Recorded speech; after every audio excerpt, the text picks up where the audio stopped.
Hello guys, स्वागत है आपका अपने क्लास प्रीता पहचान क्लासेस में।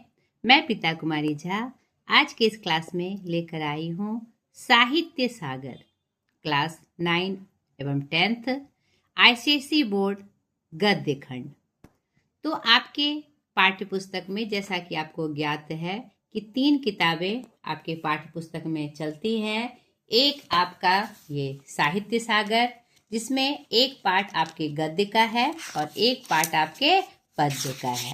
नहीं तो गद्य भाग में 10 कहानियां हैं और आपके पद्य भाग में भी कुछ कविताएं लगभग 10 हैं। नहीं, यहाँ पर संकलित बहुत सुंदर सुंदर कविताएं ये आपको साहित्य सागर में पढ़नी है आईसीएसई बोर्ड में। दूसरी आपकी एक किताब है एकांकी संचय, जिसमें आपको एकांकी मीन्स क्या होता है, एक अंक, यानी नाटक के प्रमुख प्रसंग का एक अंक इस एकांकी में दिया होता है। इस एकांकी में 6 एकांकी आपके पाठ्य पुस्तक में संकलित हैं, जो कि आपको पढ़ना है आपके एग्जाम व्यू से। यानी अभी जो आप बोर्ड एग्जाम देंगे या 9th के बच्चे फाइनल एग्जाम देंगे, उसमें से ये 6 एकांकी आपको पढ़नी है। तीसरा उपन्यास है हमारा नया रास्ता, जो सुषमा अग्रवाल जी का है, जो कि बहुत ही सुंदर ये उपन्यास, इसकी कथा वस्तु की पूरी जानकारी आपको पढ़नी है। किसी भी अध्याय से आपके प्रश्न आ सकते हैं, तो आपको इसको भी पूरा पढ़ना है। ये शॉर्टकट में मैंने आपकी जो पाठ्य पुस्तक संकलित है आपके सिलेबस में, वो हमने आपको बताया। तो मैं पहले गद्य खंड और जो पद्य खंड है यानी कहानी और कविताएं, उसको मैं साथ साथ लेके चल रही हूँ, ताकि दोनों के विषय वस्तु को, दोनों के सार को आप समझते चले। फिर हम एकांकी और नया रास्ता की तरफ भी देखेंगे। चलिए स्टार्ट करते हैं आपके इस क्लास में पाठ 2 काकी, जो एक महत्वपूर्ण कहानी है सियाराम शरण गुप्त जी की, जो इनके कहानी संग्रह मानुषी से संकलित है। तो इस क्लास में हम जानेंगे लेखक परिचय, पाठ परिचय, फिर आपके प्रश्न का प्रारूप कैसा होगा वो आपको देखना है। एक बहुत ही इम्पोर्टेंट बात मैं आपको और बता दूं कि मेरा जो क्लास है प्रीता पहचान क्लासेस, ये जो यूट्यूब का एक चैनल है, उसमें मैंने जो वीडियोस डालती हूँ आपके तीनों बोर्ड्स के डालती हूँ। बहुत सारे बच्चों का ये प्रश्न था कि मैम इतने सारे वीडियोस में हम कैसे अपने वीडियो को ढूंढें, जो ये पाठ है कैसे ढूंढें। क्लिक करने पर नहीं आता है, सर्च करने पर पर्सनल मेरा क्लास नहीं दिखाई पड़ता है कभी कभी। तो उसका भी सॉल्यूशन मैं आपको बता रही हूँ। आप प्ले लिस्ट में जाइए, ठीक है।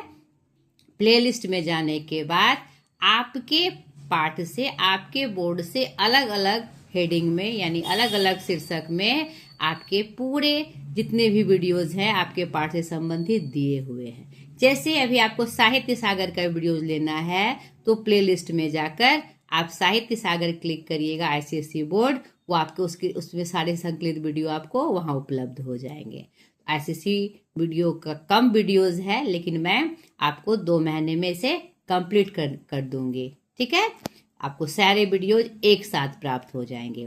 और भी जिन बच्चों को ग्रामर पोर्शन देखना हो, ग्रामर का तो सबका एक जैसा होता है, तो आप व्याकरण सत्र में और व्याकरण विशेष सत्र में जाकर व्याकरण से संबंधित सारे वीडियोज आप एक जगह प्राप्त कर सकते हैं इस क्लास में, ठीक है। तो ये भी आपको जानकारी मिल गई, और यह वीडियोज हर बच्चों तक पहुंचे जो इसके मतलब पढ़ने के लिए आकांक्षी हैं और एक अच्छा वीडियो, अच्छा क्लास चाहते हैं।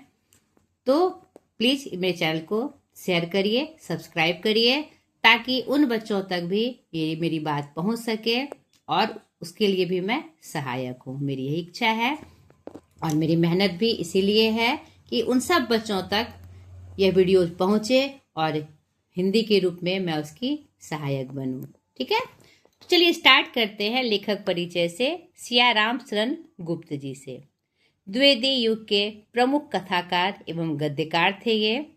द्विवेदी युग महावीर प्रसाद द्विवेदी के नाम से यह युग प्रसिद्ध है। यानी नवजागरण काल के बाद, भारतेंदु युग के बाद हमारा हिंदी साहित्य के आधुनिक काल में द्वितीय युग हमारा कौन सा था? द्विवेदी युग था। अगर आपने नहीं देखा है ये वीडियो कि भारत का हिंदी साहित्य का इतिहास कितने कालों में बटा है, तो उसका भी वीडियो मैंने डाला हुआ है, आप मेरे चैनल पे जाकर देख सकते हैं। इन्हें गांधीवादी और राष्ट्रीय धारा का प्रतिनिधि कवि माना जाता है। इनका जन्म 4 सितंबर 1895 चिरगांव, झांसी, उत्तर प्रदेश में हुआ और इनकी मृत्यु 29 मार्च 1963 को हुई। पिता सेठ रामचरण गुप्त, माता काशीबाई। ये राष्ट्र कवि एवं प्रसिद्ध रचनाकार मैथिली शरण गुप्त के छोटे भाई थे। राष्ट्रकवि के रूप में, प्रथम राष्ट्रकवि के रूप में हम किन्हें जानते हैं? मैथिली शरण गुप्त। और द्वितीय राष्ट्रकवि के रूप में किन्हें जाना जाता है? रामधारी सिंह दिनकर जी को। ये बात भी आप याद रखिएगा, कभी कभी ये प्रश्न भी ऑब्जेक्टिव में दोहराए जाते हैं। इनकी जो प्रमुख रचनाएं थी काव्य में, कविता में, मौर्य विजय, अनाथ, विषाद, आत्मोत्सर्ग, बापू, उन्मुक्त, जय हिंद, गीता संवाद आदि। उपन्यास में गोद, अंतिम आकांक्षा, नारी।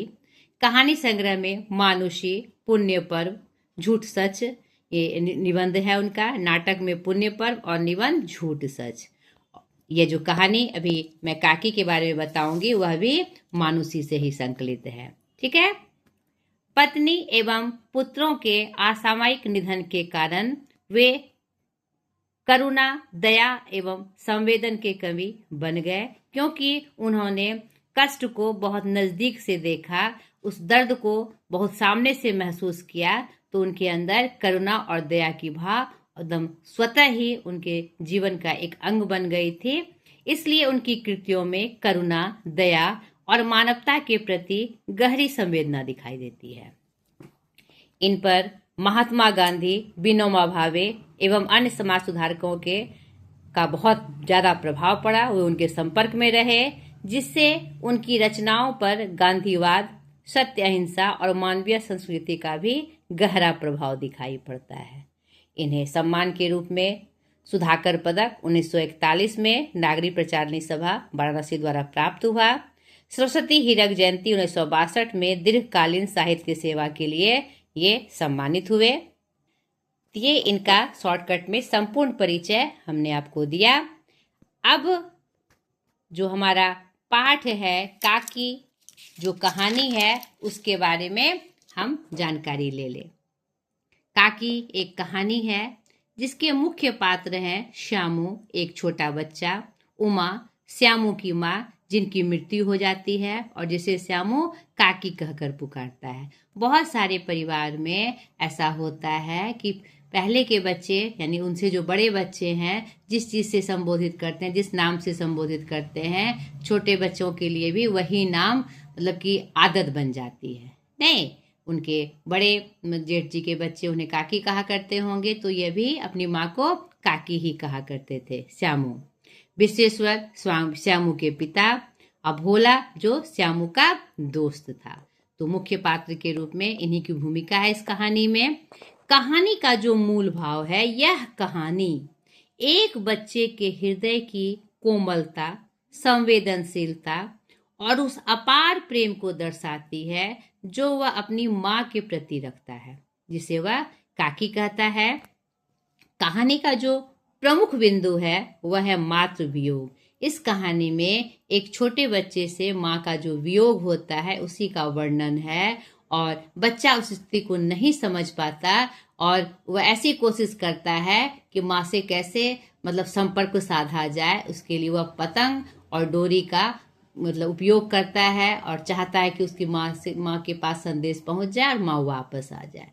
बहुत ही संवेदनशील यह कहानी एक बालक के मन को पढ़ती हुई एक सुंदर कहानी यहाँ पर प्रस्तुत है। बाल मन की कल्पना, एक छोटा बच्चा किसी परिस्थिति में या किसी संदर्भ में क्या कल्पना कर सकता है, यहाँ पर इसका बहुत ही सुंदर ढंग से चित्रण किया गया है। बड़ों की सोच और बच्चों की सोच में बहुत अंतर है, उनकी कल्पनाओं में भी बहुत अंतर है, तो उनको उसी स्थिति में समझकर उनके साथ व्यवहार करना चाहिए। यह इस कहानी का एक प्रमुख संदेश है।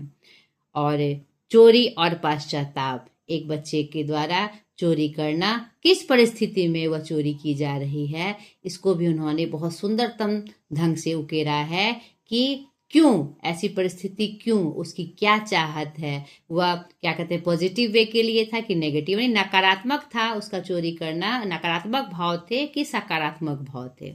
यहाँ पर इसको भी चित्रित किया गया है।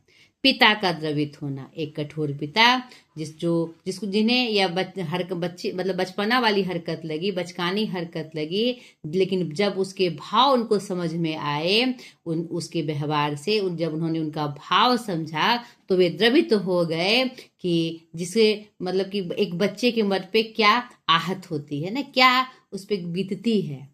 इस घटनाक्रम से एक बच्चे का बालमन कैसे चोट मतलब खाता है और कैसे दूर जाने पर, माँ से दूर जाने पर वह एकदम से अपना संतुलन खोता है या फिर मिलने के लिए कितना भावुक है, इस प्रसंग को दिखाया गया है। और पिता के मन का द्रवित होना इस बात से इस कहानी का अंतिम का मुख्य बिंदु है। कहानी का उद्देश्य क्या है? बालकों की मासूमियत और उनकी भावनात्मक दुनिया को दर्शाना, मातृवियोग की पीड़ा और उससे बच्चे पर पड़ने वाले मनोवैज्ञानिक प्रभाव को दिखाना इस कहानी का मुख्य उद्देश्य है। यह बताना कि ऐसे समय में बच्चों को बड़ों के भावनात्मक सहारे की कितनी आवश्यकता होती है। अगर हम उस कंडीशन में बच्चों को दुत्कार दे या उस पर चिढ़ जाए, एक तो अपने दुख है, तुम ये क्या नाटक कर रहे हो, तो बच्चा क्या होगा, उससे आहत हो जाएगा। तो उस परिस्थिति में भी बच्चे के भावनाओं को समझते हुए हमें खुद पर संतुलन रख के उनका साथ देना चाहिए। यह भी कहानी का एक मुख्य उद्देश्य है। अब काकी कहानी को और अच्छे से समझने के लिए इसका सार हमने आपको बताया, मुख्य विशेषताएं बताई और आपका उद्देश्य भी बताया। नहीं, मुख्य तथ्य क्या थे वो भी आपको हमने समझाए, लेकिन और अच्छे से इसकी विषय वस्तु को समझने के लिए आपको काकी कहानी पूरी तरह से पढ़नी है, ताकि आप इसमें अच्छे से तैयार कर सकें। इससे संबंधित जो भी प्रश्न पूछे वो आप हल कर सके। और ये तभी हो सकेगा जब पूरी कहानी पढ़कर उसकी जो विषय वस्तु है, उसके जो संवाद हैं पात्रों के द्वारा और भी क्या बातें होती है, ये आपको कहानी पढ़ के समझ में आएगी। तो सर्वप्रथम इस कहानी को आपको अच्छे से पढ़ लेना है और यही मुख्य सार है।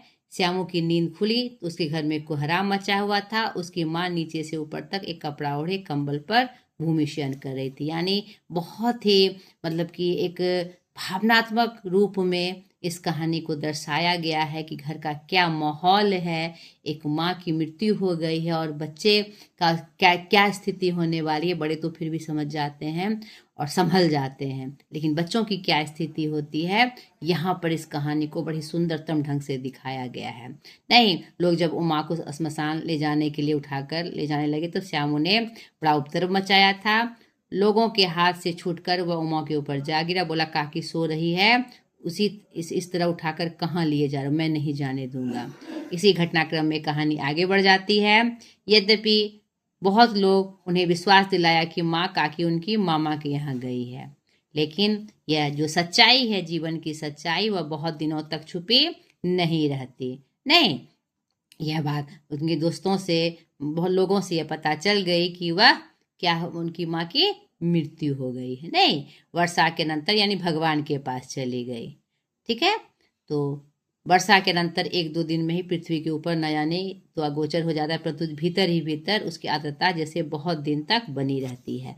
यहाँ पर देखिए, ये जो पंक्ति आई है, यहाँ पर कहानी पढ़ने के क्रम में आप देखिएगा कि प्रसंग को बताने के लिए बहुत ही आकर्षक ढंग से कुछ कुछ ऐसे संवाद हैं जिसका जो भाव या अर्थ आपको प्रश्न में पूछा जा सकता है। तो मैं यहाँ प्रश्न प्रारूप की भी चर्चा आपको करते चली जाती हूँ। जैसे कि यह पंक्ति है, वर्षा के अनंतर 1-2 दिन में ही पृथ्वी के ऊपर का पानी तो अगोचर हो जाता है, परंतु भीतर ही भीतर उसकी आर्द्रता जैसे बहुत दिन तक बनी रहती है। नहीं, वैसे ही उसके अंतःस्थल में, ये मान लीजिए ये पंक्ति नहीं भी दिया रहे और यहीं तक ये पंक्ति दिया रहे और आपसे पूछा जा सकता है कि ये प्रश्न का भाव स्पष्ट करे, आशय स्पष्ट करे। ठीक है, आपको कैसे लिखना है? प्रस्तुत पंक्ति हमारे पाठ्य पुस्तक साहित्य सागर के काकी कहानी से ली गई है, जिसके लेखक श्याराम शरण गुप्त जी हैं। उसके बाद कहानी का मुख्य भाव आपको बताना है कि यह कहानी किस संदर्भ में लिखी गई है, किस संदेश को देते हुए लिखी गई, इसका मुख्य बिंदु क्या है। नहीं, एक माँ की मृत्यु के बाद एक बच्चे की जो मानसिक दशा है, इस कहानी में उसको चित्रित किया गया है। कैसे वह बच्चा एक पतंग के माध्यम से माँ से संपर्क जोड़ने की कोशिश करता है, माँ को संदेश पहुंचाने की कोशिश करता है, जो कि बहुत ही भावनापूर्ण है। उसी क्रम में यह पंक्ति आई है कि कोई घटना जब घटती है तो ऊपर से लगता है, कुछ दिनों बाद लगता है कि ऊपर ऊपर से पानी सूख गया, यानी कि ऊपर ऊपर से लोग लगता है कि लोग भूल गए, सब कुछ सामान्य चल रहा है, लेकिन अंदर अंदर में अंतस्थ में वह जो बात है वह दबी रहती है, उसका दुख अंदर में सिमटा हुआ रहता है, वह अचानक से खत्म नहीं होता, 2-4 दिन में खत्म नहीं होता। उसी क्रम में यह पंक्ति आई है कि वर्षा के अनंतर से 1-2 दिन में ही पृथ्वी के ऊपर का पानी तो अगोचर हो जाता है, यानी खत्म हो जाता है, दिखाई नहीं पड़ता है, परंतु भीतर ही भीतर उसकी आर्द्रता यानी उस घटनाक्रम का जो दुख है, जो कष्ट है, जो बात है, जो उसका सामीप्य है, वह अंदर ही दबा रहता है, बहुत दिनों तक बना रहता है। ठीक है, इसी घटनाक्रम में कहानी आगे बढ़ती है और क्या कहते हैं, वह पतंग को उड़ते हुए देखता है तो उसे लगता है कि पतंग जो आकाश में उड़ती है उसके माध्यम से वह क्या कहते हैं, क्या कर सकता है कि अपने काकी से वह संपर्क साध सकता है। जरूर से विश्वेश्वर के पास जाकर वह अपने पिता से पतंग मंगाने की जिद करता है। पत्नी की मृत्यु के बाद उनका जो विश्वेश्वर जी का मन है और मनस्क है, यानी कि तितर बितर है, दुख से आहत है, अच्छा मंगा दूंगा कहकर वे उदास भाव से कहीं चले जाते हैं। नहीं, श्यामू पतंग के लिए उत्कंठित हो जाता है और उसे लेने के लिए वह चाहता है कि कैसे भी उसे मैं ले लूं।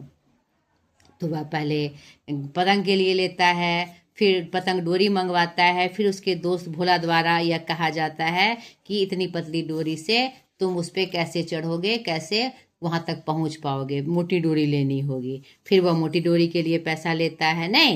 नहीं किसी, और वो कहता है कि ये बात किसी से कहना मत कि मैंने पिताजी के पैसे से क्या कहते हैं ये पतंग मंगाई है, चोरी से मंगाई है, और मैं पतंग के लिए अपनी माँ से मिलना चाहता हूँ या समथिंग, ऐसा कुछ बताना नहीं है। ठीक है, और उसका दोस्त भी आश्वस्त करता है उसे। कहानी आगे बढ़ती है। भोला श्याम उसे अधिक समझदार है, उसने कहा बात तो बहुत अच्छी है परंतु एक कठिनता है, ये डोर पतली है जो मैंने अभी आपको बताई। तो फिर से वह बड़ी डोरी मंगाकर वह उसमें जोड़ता है और चाहता है कि माँ से संपर्क हो जाए। नहीं, और 2 घंटे बाद पूर्ण से बच्चा भोला अंधेरी कोठ में बैठ पतंग की रस्सी बांध रहे थे। सब कुछ मंगाने के बाद वह पतंग में डोरी बांध रहे थे, दोनों दोस्त मिलकर, भोला और श्यामू। अकस्मात इस काम में विघ्न पड़ जाती है।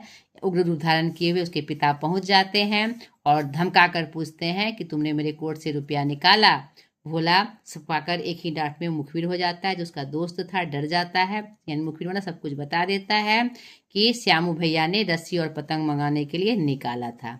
विश्वेश्वर श्यामू को 2 तमाचे जड़कर कहता है चोरी सीख कर जेल जाएगा। यहाँ पर ये जो बड़ों की हरकत है, बिना सोचे समझे कि क्यों ये प्रसंग था, ठीक था अपनी जगह पे, वो ठीक थे कि चोरी करने पर उन्होंने मारा, लेकिन कारण जान लेते, क्योंकि वह एक बार कह चुका था कि पिताजी काका मुझे पतंग चाहिए, और वो उन्होंने हामी भी भरी थी कि ठीक है मैं ला दूंगा। उसके बाद ये जो उत्कंठा थी माँ से मिलने की, ऐसा करने के लिए वह चोरी तक करता है। यहाँ पर बाल मन को समझकर उस पर कोई भी रिएक्शन प्रतिक्रिया करनी चाहिए। नहीं, यहाँ पर अच्छा मुझे आज अच्छी तरह समझाता हूँ। यह कहकर फिर तमाचे जड़े और कान मलने के बाद पतंग फाड़ डाली। अब रस्सियों को देकर का ये किसने मंगाई? भुलाने का इन्होंने मंगाई थी, कहते थे इनसे पतंग तान कर काकी को क्या कहते हैं राम के यहाँ से नीचे उतारेंगे, यानी भगवान के यहाँ से नीचे उतारेंगे। इस बात से, इस वाक्य से ही विश्वेश्वर क्या हो जाते हैं, उनके पिता एकदम से हत बुद्धि हो जाते हैं, यानी कि असमंजस होकर आश्चर्यचकित हो जाते हैं और वहीं खड़े रह जाते हैं। फटिंग पतंग उठाकर देखी, उस पर चिपके हुए कागज पर लिखा था काकी, यानी वो काकी के लिए था, उस माँ के लिए था जो उस बच्चे से दूर जा चुकी थी। बहुत ही भावनात्मक तरीके से इस कहानी का अंत होता है और अंतिम घटना सब कुछ कह जाती है। एक बच्चे की क्या उत्कंठा होती है, क्या उसकी मानसिक दशा है और वह मतलब किस तरह से व्यवहार को झेलता है। नहीं, और क्या ये उचित है? यह कहीं से भी उचित नहीं है। तो लेखक ने जो हमारे समाज की जो सामान्य घटना होती है, किसी बात पे बच्चों को हम डांट देते हैं, मार बैठते हैं बिना ये समझे कि वह यह प्रश्न क्यों कर रहा है या कुछ भी काम वो ऐसा क्यों कर रहा है, क्यों करना चाह रहा है, बिना उससे सवाल जवाब किए। तो आज के पीढ़ी की आवश्यकता है कि उनके मनोभावों को हम समझें, उनकी मानसिक दशा को हम समझें और फिर उससे प्रतिक्रिया करें। या मान लीजिए कुछ गलतियां भी होती है, उसके मन में किसके प्रति ये बात हो रही है, अगर ये बात हमारे सामने स्पष्ट हो जाएगी तो उस बच्चों को उस गलती करने से भी हम रोक सकते हैं। तो मानसिक दशा को समझना, बच्चों की भावनाओं को समझना बहुत आवश्यक है। ये इस कहानी का सार था। तो यहाँ पर देखिए आपके ये क्या कहते हैं, ये इनके जो राइटर हैं आपके पाठ्य पुस्तक में, उनका और भी परिचय यहाँ पर दिया हुआ है, उसे भी आप अच्छे से पढ़ लीजिएगा। अगर आपके पास पुस्तक नहीं है तो आप स्क्रीनशॉट लेकर यहाँ से रख सकते हैं। ठीक है, यही कहानी का मुख्य सार था। तो इसकी जब तक आप इस कहानी को अच्छे से नहीं पढ़ेंगे तो इसकी विषय वस्तु की जानकारी आपको नहीं होगी, किस पात्र ने किससे क्या कहा और किसके बाद कौन सी घटनाक्रम हुई, इसकी जानकारी आपको नहीं होगी। इसमें से कोई भी घटनाक्रम उठाकर, कोई भी पंक्ति उठाकर आपको प्रश्न पत्र में दिया जा सकता है। तो आपको उसमें 3-4 प्रश्न छांटकर या एक ही प्रश्न के साथ आपको प्रश्न पूछा जा सकता है। तो आप इस कहानी को अच्छे से जरूर पढ़ लीजिएगा। आज तक के लिए इतना ही। अगले वीडियो में फिर एक पाठ लेकर मैं हाजिर हो जाऊंगी। आज तक के लिए इतना ही। ढेर सारी शुभकामनाओं के साथ, बाय।